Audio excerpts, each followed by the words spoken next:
He was asked what helped him go off so much today, and he said it's just as simple as shots falling. Is that what you just saw from him? I think when the ball goes in, obviously he looked good. I thought his balance and things probably maybe a little hesitant the last couple of weeks or whatnot, but yeah, he looked good. I'm sure that shot at Nebraska probably gave him some confidence. How do you feel about your transition offense today?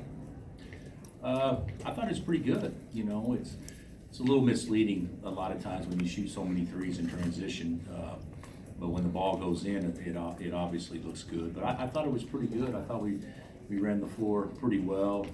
I thought our defensive rebounding was pretty good, so that allowed us to make it an outlet and get up the floor. But it wasn't bad. It was certainly better than it has been. What do you want to get out of a game like this going into it? What's your objective? Well, I would like for us to, put the clamps on somebody. We still haven't done that. We do in stretches, but not consistently. And then, tonight, as much as anything, was try to, let's get Mykhailiuk going, probably as much as anything, and give Sam and Marcus and Mitch some minutes, and hopefully have a relatively rested bunch going to Stanford. That would be probably the goal. What do you think of Mykhailiuk? Did he get going or not quite? Yeah, I thought he's a lot better. He's more aggressive, and he's a really good in-between shooter, and he made a couple of mid-range shots, and then made a couple of threes, if I'm not mistaken. But I thought he played pretty well. How did you think Conlon did with his 20 minutes? I thought he did pretty good. He was pretty thirsty, so he could probably maybe share it a little bit more than just pull the trigger every time he's open, because that's he's going to be open a lot. But he'll learn those things. But I thought he did some good things. I thought he looked okay. What did you think of his defense? Yeah, it was fine. I mean, I don't think anybody stood out defensively, but I don't think that he was any worse or any better than anybody else. I thought it was okay.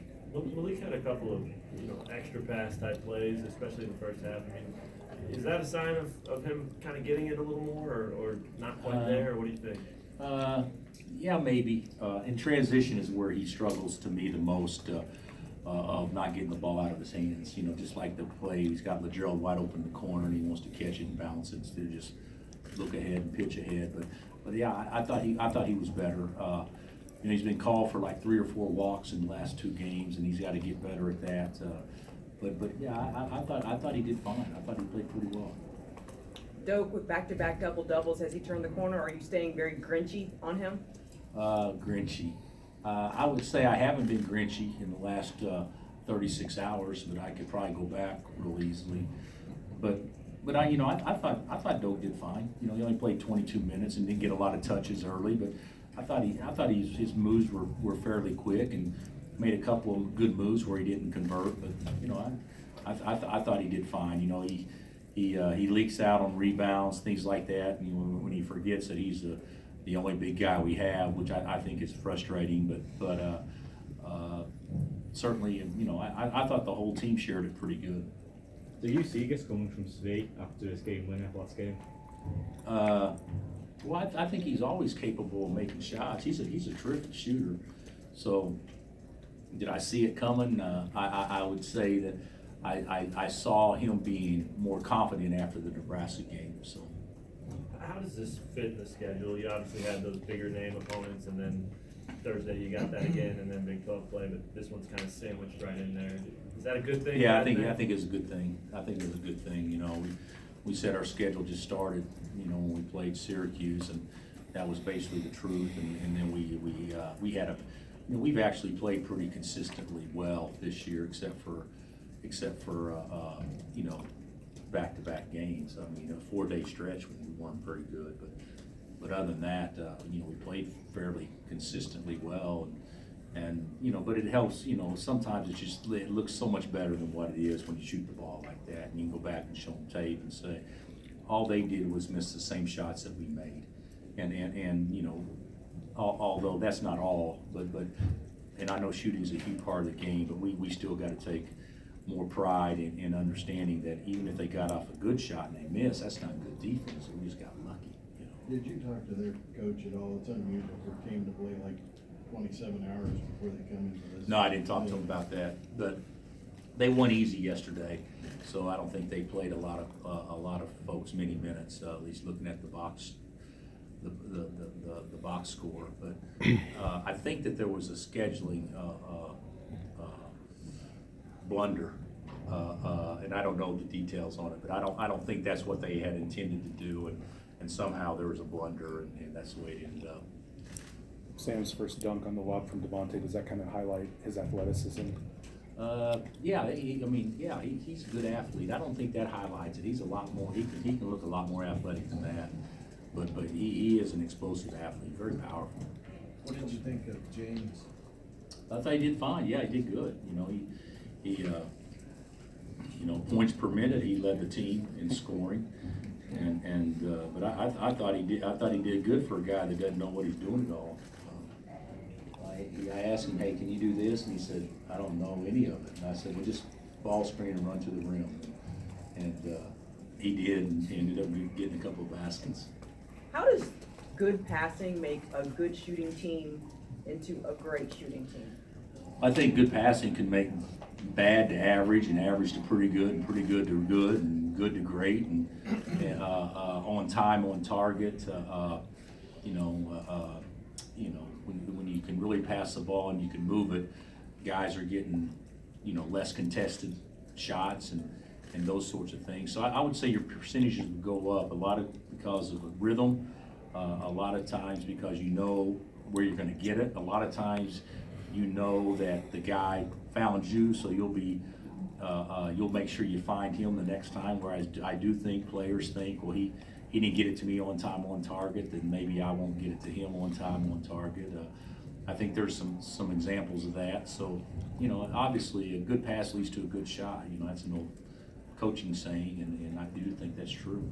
So I think maybe early second half or something like that, I looked at the bench, Mykhailiuk, Udoka, Gerald sitting there. Obviously they're not on the floor. Did it feel like you actually had a bench? Yeah, it actually, I thought how do I get all these guys in the game? So that's how I felt, there. So yeah, it was good. We still got to figure out who's going to play behind Devontae when he's not in the game. But I did think it felt like a much deeper team. Looking ahead to conference play, what do you guys need to improve on most before that?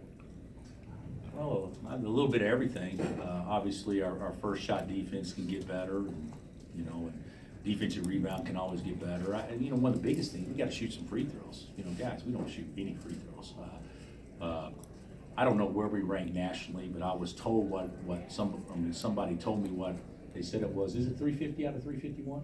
Number of free throws? Ratio of free throws to field goals attempted. Okay.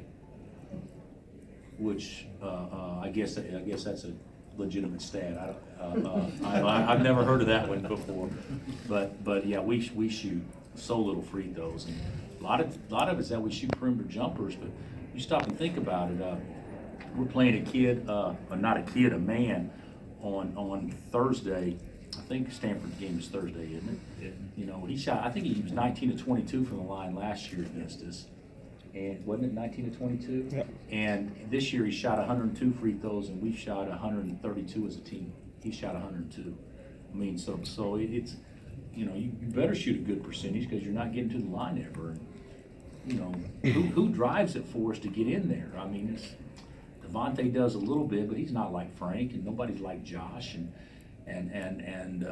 we shoot it pretty well, which I know can kind of cover some things, but in a tie game where you're not shooting the basketball, you got to figure out a way to get to the line. We go to Nebraska, and granted they didn't shoot free throws either, but we shoot 8 free throws against Nebraska, and we shoot 9 tonight. When's the last time a Kansas team in 2 consecutive games has shot a total of 17 free throws? I mean, I don't know. So, and it's not the officiating, trust me, because we're not fouling either. I mean, the game was over in an hour and 40 minutes today. So they had to fill a lot of time, I know, because they interviewed Steve for about 10 minutes. I bet that was a fun interview, understanding Ukrainian, English. But yeah, we got to figure out a way to stop the clock and get to the free throw line. Can you draw that stuff up? I mean, is it just guys having to make it happen, or can you coach it? I think you can coach it some. Yeah. But the reality of it is, that's not who we are. Malik doesn't do that. Right. I mean, Malik shot 11 free throws this year, 11 total. Doak has shot one, going into today's game, Doak has shot 1 free throw total in the last 5 games. 1. I mean, so, you know, if it's not for Devontae, we don't shoot any free throws. And we should be a decent free throw shooting team, you know, minus maybe the big fellas. We just got to do a better job of driving it. You know, the emphasis, I don't know if teams as a whole are shooting as many free throws this year. I'd say probably not, because most teams are guarding a little bit differently. But yeah, we've got to do that. What's making them guard different? The rules, emphasis. I don't think there's as much pressure this year, at least from what I've seen. You know, there's going to be some schools like West Virginia that get out and pressure you, but I do think there's in many ways offense has more of an advantage, I think, than what they've had in the past. And I do think the defensive, you know, rim protection and the you know, being able to go straight up to contest shots, I do think that favors the defense more than maybe what it has in the past. But I still think there's less contact now. There's more ball and body movement this year without the chucking the cutters and things like that than what I've seen. And maybe that's created less, you know, teams not getting the bonus as much. But 350 out of 351, that's an alarming stat. Does the tone of practice change until the spring semester starts? No. Oh, it won't change till we get back, but on the 26th, it'll probably change a little bit, you know, because that's all we have is just ball. So we'll watch more tape and probably do some more individual shooting, and we'll have to hopefully try to get a couple of guys acclimated in a short amount of time, so if things work out. So yeah, it's going to change a little bit, but the rules have changed so much. You know, with the NCAA now, even during your breaks, you got to give them a day off. You know, things like that we never had before. You know, back with Coach Sutton, Christmas meant 3-a-days. I mean, that was it, meant 3-a-days, and now if you practice an hour and 45 minutes, it's like we're totally mistreating our youngsters because they're not getting enough rest, and it's just totally different mindset than what it has been in the past. But I think the intensity and stuff will definitely pick up. Seems like that last game before break always presents a bit of a challenge. You expecting the same? Yeah, we've been really good the last game before break, and we've been awful. You know, going back to Temple, going back to Nevada, where we were awful, and then we've had some games where we were a little bit better. UMass may have even been the last game. No, or UMass or Davidson may have been the last game before. I can't remember. But yeah, we need this one. We need to go out and play well, and usually a win before Christmas definitely makes Christmas a lot better.